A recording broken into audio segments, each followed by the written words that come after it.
بسم اللہ الرحمن الرحیم۔ السلام علیکم، میں ہوں عمران احمد اور آپ دیکھ رہے ہیں میرا YouTube channel AIO audio books.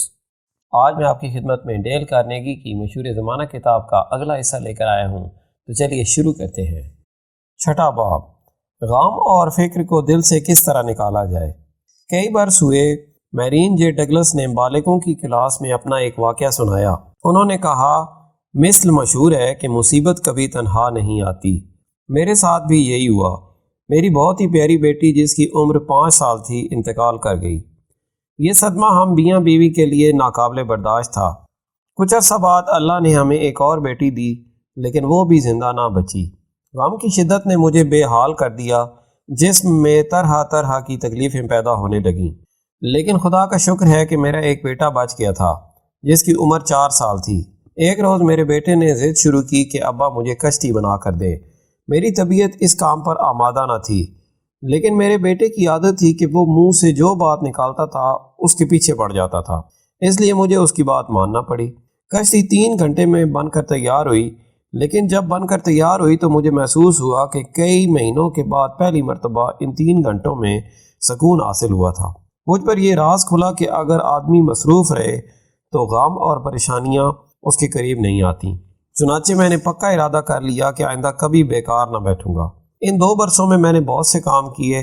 بالغوں کی تعلیمی جماعت میں شرکت کرتا ہوں، شہری اور سماجی خدمات سر انجام دیتا ہوں، ریڈ کراس کے لیے چندہ جمع کرتا ہوں اور ایک اسکول کے بورڈ کا چیئرمین ہوں۔ جنگ کے دوران چرچل روزانہ 18 گھنٹے کام کرتے تھے۔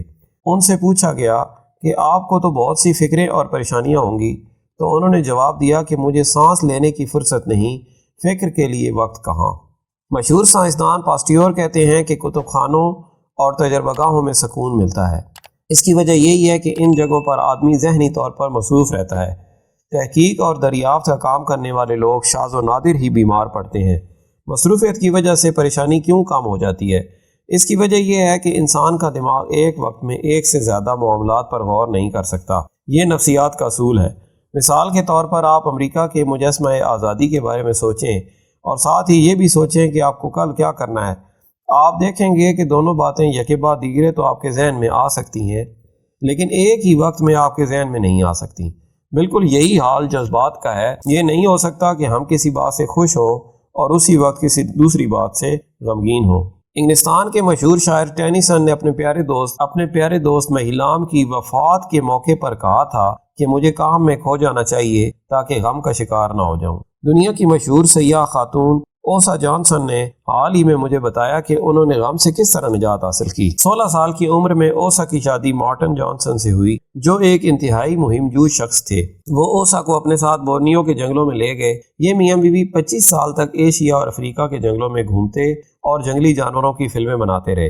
9 برس ہوئے وہ امریکہ واپس آئے۔ وہ اپنی فلموں کو مختلف شہروں میں دکھا رہے تھے اور لیکچر دے رہے تھے کہ ایک روز سفر کے دوران ان کا جہاز حادثے کا شکار ہو گیا۔ مارٹن جانسن موقع پر ہی ہلاک ہو گئے اور اوسا کی ٹانگیں بیکار ہو گئیں، لیکن 3 ماہ کے اندر ڈاکٹر اوسا دوبارہ لیکچر دینے لگیں۔ اس زمانے میں انہوں نے پہیوں والی کرسی پر بیٹھ کر 1 لاکھ آدمیوں کے سامنے تقریریں کیں۔ میں نے پوچھا کہ اس کی وجہ کیا ہے، تو انہوں نے کہا، میں اس لیے لیکچر دیتی پھرتی ہوں کہ غم اور فکر سے محفوظ رہوں۔ ڈاکٹر رچرڈ سی کے بورٹ نے اپنی مشہور کتاب انسان کس کے سہارے زندہ رہے میں لکھا ہے کہ ایک ڈاکٹر کی حیثیت سے مجھے یہ دیکھ کر بہت خوشی ہوتی ہے کہ بہت سے لوگ جو شکوک، تذبذب، پس و پیش، بے یقینی اور خوف کے پنجوں میں جکڑے ہونے کی وجہ سے زندہ درگور تھے، محنت اور مصروفیت کی وجہ سے صحت یاب ہو گئے۔ چنانچہ یاد رکھیں کہ غم اور فکر کرنے کی عادت سے نجات حاصل کرنے کا پہلا طریقہ ہے مصروف رہیں۔ غمگین آدمی کو چاہیے کہ اپنے آپ کو مسلسل کام میں مصروف رکھے تاکہ مایوسی اس کا کام تمام نہ کر سکے۔ 7واں باب، اپنے آپ کو گھن لگنے سے محفوظ رکھیں۔ رابرٹ مور کی زبان سے ایک داستان سنیے۔ مارچ 1945 میں مجھے زندگی کا ایک اہم ترین سبق ملا۔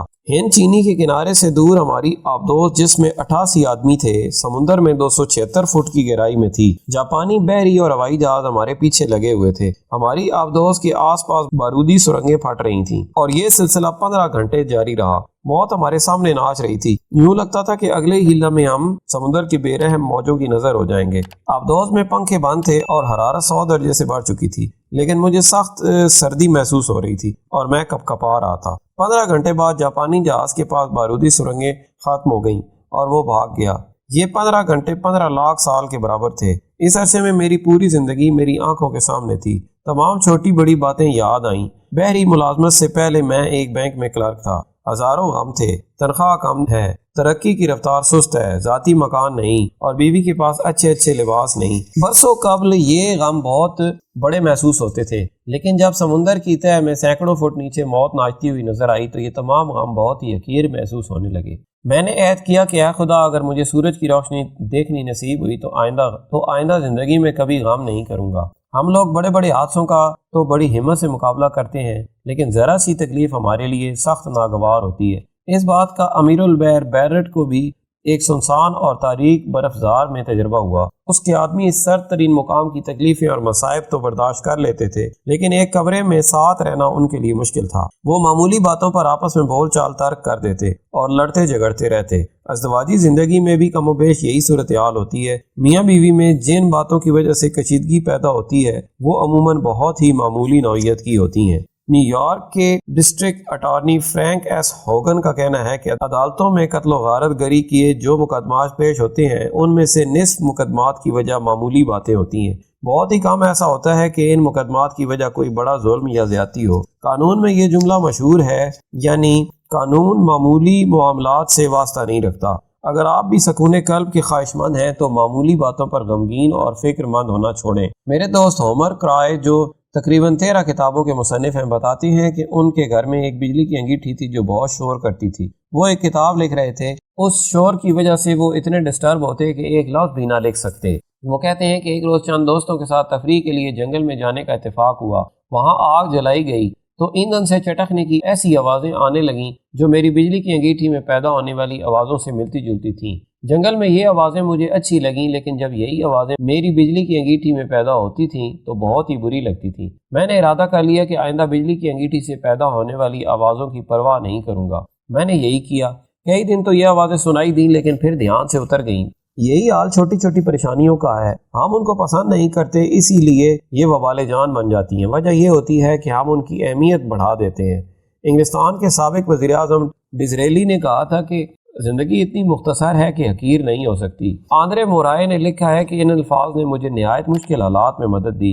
ہم لوگ عموماً ایسی باتوں کو جو بہت ہی معمولی اور حقیر ہوتی ہیں اپنے اوپر مسلط کر لیتے ہیں۔ اس دھرتی پر ہمارا قیام بہت زیادہ نہیں ہے، اس کے باوجود ہم اپنی زندگی کے قیمتی اور انمول وقت کو معمولی شکایتوں پر سوچنے اور رنج کرنے میں ضائع کر دیتے ہیں۔ یہ کسی طرح مناسب نہیں۔ ہمیں چاہیے کہ اپنی زندگی کو مفید کاموں، اعلیٰ خیالات اور جذبات، حقیقی محبت اور یاد رہ جانے والے اچھے کاموں میں صرف کریں، اس لیے کہ زندگی اتنی مختصر ہے کہ حقیر نہیں ہو سکتی۔ کئی سال ہوئے ہم چارلس سی فریڈ اور ان کے دوستوں کے ساتھ راک فیلر کی خوبصورت جائیداد دیکھنے جا رہے تھے۔ جس موٹر میں سوار تھا وہ غلط راستے پر نکل گئی اور دوسری موٹروں سے 1 گھنٹہ بعد پہنچی۔ جائیداد کے پھاٹک کی چابی میرے دوست چارلس کے پاس تھی۔ وہ 1 گھنٹے تک ہمارے انتظار میں کھڑے رہے، حالانکہ وہاں مچھروں کی اتنی کثرت تھی کہ آدمی کا دماغ خراب ہو سکتا تھا، لیکن یہ مچھر چارلس کو پریشان نہ کر سکے۔ انہوں نے ایک شاخ کاٹ کر سیٹی بنائی اور اس تفریح میں 1 گھنٹہ آسانی سے گزار دیا۔ جب ہم پہنچے تو کیا وہ مچھروں سے پریشان ملے؟ نہیں، وہ سیٹی بجانے میں مصروف تھے۔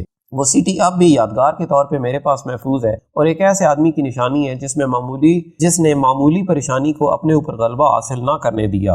اس سے پہلے کہ غم آپ کو ختم کر دے، اس کو ختم کرنے کا دوسرا قاعدہ یہ ہے: چھوٹی چھوٹی اور معمولی باتوں سے جنہیں حقیر سمجھتے ہوئے بھول جانا چاہیے، ان سے غمگین اور پریشان نہ ہو۔ یاد رکھیں، زندگی اتنی مختصر ہے کہ حقیر نہیں ہو سکتی۔ اب تک کے لیے اتنا ہی، ملتے ہیں نیکسٹ ویڈیو میں۔ اپنا خیال رکھیے اور ہمارے اس چینل کا بھی۔ اللہ حافظ۔